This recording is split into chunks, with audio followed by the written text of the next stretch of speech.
A young Jewish couple decides to refinance their mortgage. After all, the rates are incredible. It will save them hundreds of dollars a month, a relief in this uncertain economic time.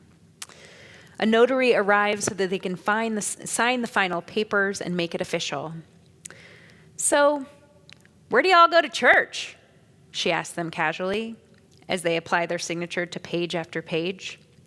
"Oh, we go to a synagogue, Temple Israel." "Oh, that Jewish church?" she says. A group of high school students are chatting on an app.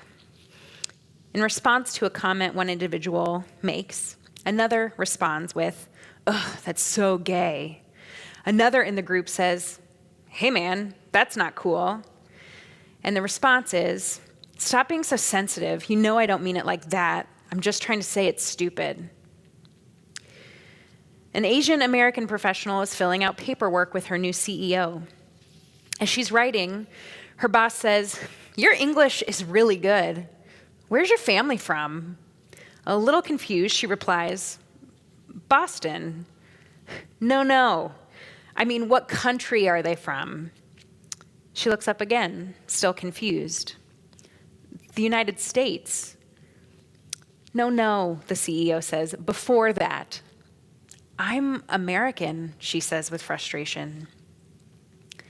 These are just 3 examples of what are called microaggressions, and there are so many other examples out there in our world.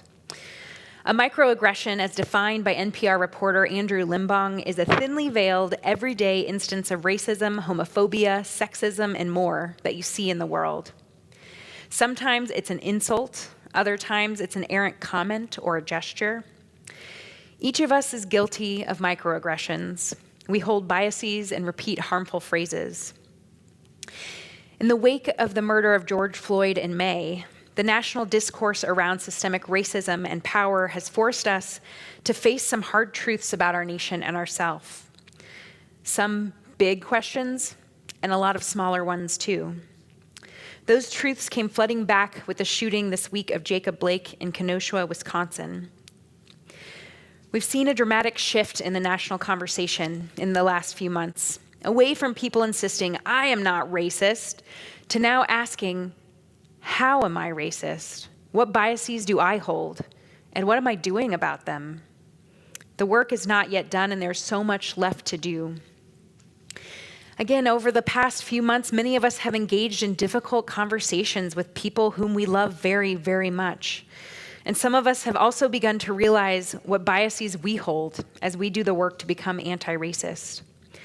Perhaps you've also recognized that you may have some homophobic, transphobic, or misogynistic ideas or belief within yourself, or you've been noticing them more in others. There's so much work to do. So often when we hear a comment from a colleague, a family member, or a friend, we let it go. They didn't mean anything by it, we think. I don't want to offend them by correcting them, we tell ourselves, and we let it go. We may even tell ourselves, I know they're an ally. They may not mean it that way, but it doesn't mean that their words are any less harmful or any less dangerous in our society. In our annual Torah reading cycle, we are in the middle of the 5th and final book of Torah, Deuteronomy. And as you've heard over the past several weeks, Moses is giving a series of speeches to the people before they enter the Promised Land. Much of Deuteronomy, as Rabbi Simons explicitly spoke on last week, is about building a just society and how we all not only have a role in that, but a responsibility to build that, especially when it comes to the disenfranchised and the vulnerable groups within our community and our society. This week's Torah portion, Ki Teitzei, is no different. As you may have heard, of the 613 commandments found in the Torah, 72 appear here. Nearly 12% of all commandments in the entire Torah, out of which there are 54 Torah portions, 12% comes out of this one. Of the myriad topics addressed are false accusations and the misuse of words. One may wonder sometimes why certain Torah laws even need to be mentioned in the first place. Isn't so much of it common sense? Don't we know how to be good people? Of course we shouldn't oppress the stranger. Of course we shouldn't place a stumbling block before the blind. Of course we shouldn't murder. Of course I should be mindful of my words. And yet, each Torah law is there to tell us something about human behavior and the society in which it was written and the society in which we read it. The laws are there because they continue to be broken. The Torah does not teach us, this is just human nature, just let it go. The Torah teaches that yes, humans are flawed, but our task in this world is to dedicate ourselves to helping build a more just society through our individual and collective actions. Among many other things, Ki Tetzei reminds us that lying and using words carelessly is abhorrent to God. It's a pretty severe reaction. Perhaps that is why during the month preceding the High Holy Days, we read this Torah portion. When we are together virtually for Yom Kippur in a few weeks, we will read the words of the confessional prayers, the Vidui. We will admit to slander, ridicule, lying, cruelty, and more. And I hope that you'll add microaggressions to your list as well. But we will ask for God's forgiveness and the strength to do better. We acknowledge these wrongs, one often committed through speech, because, well, they're wrong. We also acknowledge the harm that we have caused consciously and unconsciously. In the examples of microaggressions, often people don't mean to be hurtful, but they are. In Judaism, we don't say, well, I didn't mean to. Instead, we say, I'm sorry, and I'm going to reflect and correct so I don't do this again. One way we can do better is by helping each other do better. The concept of tochacha, of rebuke, is a Jewish value. In Proverbs chapter 28, verse 23, we read, one who rebukes a person shall in the end find more favor than the one who flatters with words. Rebuke is not seen as negative. It's seen as an act, when done with compassion and care, that leads to a better world. It's more important than giving out compliments, is to help people live a better life, truer to the values of who they are. I think what makes it so uncomfortable for us is that we want to assume the best. We want to assume that no one is intentionally supporting hateful beliefs or outdated ideas about race, gender, sexual orientation, and more. We don't want to hurt them by suggesting they uttered a hurtful phrase. And that comes from a kind and compassionate place. But our Midrashic tradition asks us to challenge ourselves to be more brave by addressing it. A year ago, comedian Hassan Minhaj was a guest on The Ellen Show when she introduced him by saying, "It's Hassan Minhaj." He immediately responds by saying, "No." To which she replies, "Yes." To which he replies, "No." And then he goes on to tell her, "It's Hassan Minhaj." Ellen continues to try to pronounce it until she gets it right.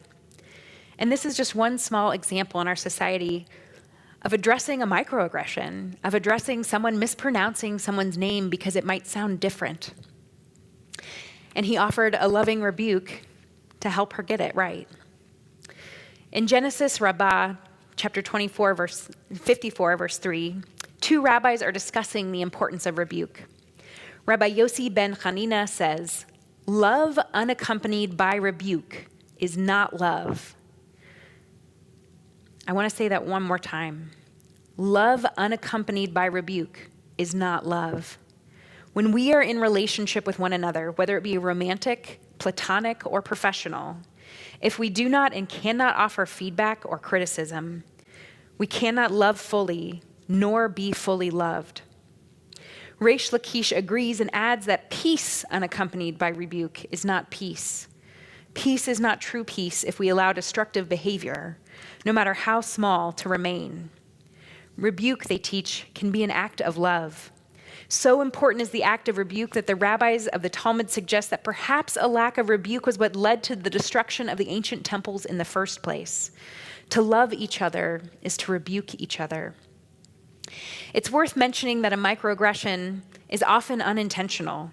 Mispronouncing a name or expressing curiosity about where someone is from, it might not be obvious to us why such things would be hurtful. And that is exactly why rebuke is so important. It's only through the correction that we can ever hope to be made aware of our own mistakes, and I make them too. Of the many teachings that exist in Judaism on this topic of rebuke, the rabbis also teach no one actually knows how to give rebuke. This is not to say that we're off the hook, but rather a reminder that yes, rebuke is uncomfortable. Yes, we will misstep, we will misspeak, we will put our foots in our mouths. But just as with other traits we are constantly working on to improve, this one will need to be developed as well. And it's not comfortable. One of the refrains from this week's Torah portion familiar to many of you is Lo tuchal lehitzalem, do not remain indifferent. Even in what may seem like the smallest of offensives, even when you hear a microaggression from someone you know or believe to be an ally, if we witness it, it is our duty to say something. Yes, with love and with a heart turned to teaching, to informing, to helping each other use our words as carefully as possible in order to create a more whole world. We can do better together. Rebuke is a mitzvah. Ken Yehi Ratzon. May this be God's will, and Shabbat Shalom.